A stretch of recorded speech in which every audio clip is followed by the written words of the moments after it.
Hey guys, welcome to Boxing Squad for boxing news and views from around the internet.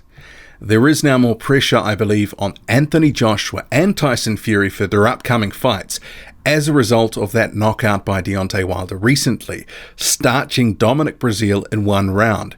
Pretty spectacular knockout. It went around the world and it sort of amplified the situation with the current three. They are considered the best in the division. They're circling each other and not fighting each other at the moment, although they are fighting within about 4 weeks of each other. Deontay Wilder, the first fight against Dominic Breazeale, Anthony Joshua, the second fight on June 1st against Andy Ruiz Jr., and Tyson Fury facing Tom Schwarz in Las Vegas on June 15.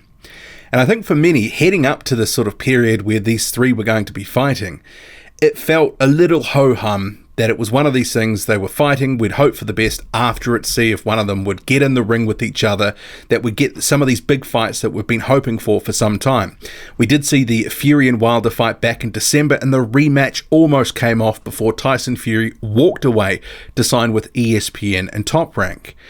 And ahead of that Wilder fight, I think it was one of these things, we expected him to win, beat Dominic Breazeale, but it was the manner in the victory, the spectacular knockout, the exclamation point that he put on that performance, that's really sort of, I think, increased the interest in these other fights, because people are going to be looking at what is Joshua going to do? What is Fury going to do? What's going to happen here? Are they going to perform as well as Deontay Wilder did against a guy, admittedly, he was meant to beat? And this is the situation we're in. All three are expected to beat the guys that they're facing, and handily enough. Sure, they may have issues and spots in the fights where it might be difficult, but all three expected to win and look mostly good in the process. But Wilder set that bar pretty high. We saw that knockout with Breazeale, and we look to these other fights. And for Joshua, this is a late replacement in Andy Ruiz Jr. There's already a degree of pressure here because it's one of these cases with his fight at Madison Square Garden. Ruiz Jr. wasn't the original opponent. It was Jarrell Miller. And even in that situation, Miller was effectively the fourth cab off the rank, because we can't forget that Joshua was already meant to fight on April 13th. If he'd had that date, it would have been in the history books, whatever and whoever it would have been against. So the likes of Wilder, Fury and Dillian Whyte, he wasn't able to secure those three who were his top picks for Wembley on April 13th. Obviously, we know what happened with Jarrell Miller, who did take the fight, failed 3 doping tests. So drafting in Andy Ruiz Jr. at effectively about a month's notice or so, it's not ideal. And this wasn't the opponent that Joshua probably would have thought he would have been facing, but it's the fight he's got now. And in some ways, the style matchup is, it could be tricky at times, especially early with Ruiz. He does fight small, he's got fast hands, and it might take Joshua a few rounds to start working him out before he starts breaking him down and potentially stopping him in that fight. And when when that fight was made, I initially thought, well, this might be a fight that goes sort of half a dozen, 8 rounds, something like that, before Joshua stops him. Or potentially maybe it could go to points, because Ruiz, he is noted for having a decent chin, relatively hard to hit sometimes, and he can counterpunch well too. Although heading into this, Joshua clearly does hold most of the advantages, the height, the reach.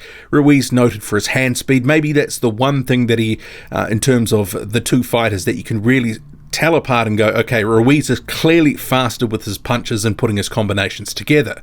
But I think most expect Joshua to come through this. But should this actually be a bit tough, which it could be, then I think some people are going to be quick to point out, look, Deontay Wilder got rid of a similar level guy in Dominic Breazeale much quicker. The triangle theories will be out. People will be saying, well, this guy beat this guy quicker, and because of that, he is now the A side, or he deserves a 50-50 split, or all these sorts of arguments will bubble up. People will be dissecting the actual performance and going, was that actually up to par? Did it meet our expectations? So in some ways, Joshua, and I'll get to Fury in a moment, are in a little bit of a lose-lose situation, because if they don't come better than advertised with their performance, because we're expecting them to win, but it's the manner in which they win which is going to be important here and influence the views of fans and how fans see the performance. And if Joshua goes in there and blasts Ruiz out, say, in under 3 rounds, I think that's going to get him a lot of credit. But if it goes late, say Ruiz lasts, the whole fight or gets knocked out late, there's going to be a number of people going in, oh, actually, I don't know about that performance. And because casuals drive the sport, drive the viewing, and they're not necessarily going to be enamored with Ruiz's physique, if Joshua doesn't look dominant throughout, I think the knives will be out from some quarters. But a win is a win at the end of the day. But I think there's more pressure on Joshua, especially after Wilder's knockout of Brazil, to go in there and do a number on Ruiz. Whether he's able to, well, we shall see June 1st. And similarly, Tyson Fury's opponent, Tom Schwarz, a little bit of an unknown quantity because he hasn't stepped up anywhere near the level of Fury. He's kind of missed a couple of the development sort of fights that you would have for a guy who's on the fringe of the division. He is, below the likes of Brazil and Ruiz. He hasn't had some of those step-up fights those guys have actually had through their career. But he can punch, and, it remains to be seen what he can do with Fury. But again, like Joshua, Fury holds all the cards here. And I expect Fury will actually go in there and make Tom Schwarz look a little bit silly. He will dominate him, I believe, pepper him with jabs and other shots. He'll be dancing around the ring. And I think it will be hard for Schwarz to actually catch up with him, as it has been hard for other fighters of a much better caliber than Schwarz to catch up with Fury before. And there is the question, does Fury need to knock the guy out? I think for appearances, if he can get a good-looking knockout, which against a guy like Schwarz, he may be able to get that, because Tom Schwarz is actually a hittable guy. He's faced much lower opposition, say like Senad Gashi, who's effectively almost like a high-level journeyman. And Gashi was able to touch him up, clip him in their fight. And that one ended in a disqualification from headbutts. It was fouls, all that sort of stuff. And there was a bit of acting from Schwarz involved. But with Fury, this being the first fight of his new co-promotional deal with ESPN and Top Rank, he'll know that there's a number of eyes on him. This is kind of, effectively a tune-up fight ahead of something bigger and better later on, eventually building to a Deontay Wilder rematch or an Anthony Joshua fight at some point down the future. It's an introduction to a big audience on ESPN Plus. There's about 4 million subscribers there. Plus, he's going to be promoted through the broader ESPN platform and other means through the Disney-owned company.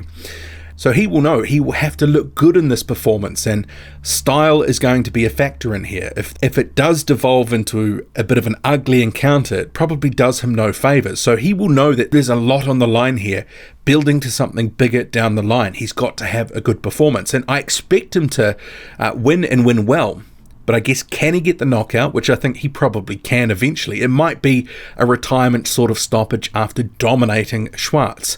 And I think you'll see in the next few weeks the ESPN machine going into overdrive trying to big Schwarz up.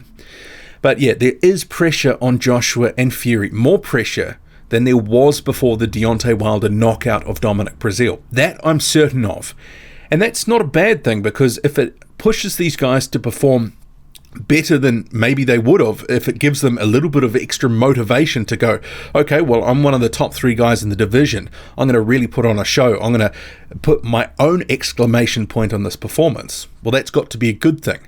But there is obviously some scope, as it's heavyweight boxing, for these guys to actually put up a determined performance and make it harder for guys like Joshua and Fury in these fights. But it's going to be interesting. What do you make of it all? Drop a comment, loud and often. Hit like, hit subscribe, follow me on Twitter. Boxing_squared. I'm out.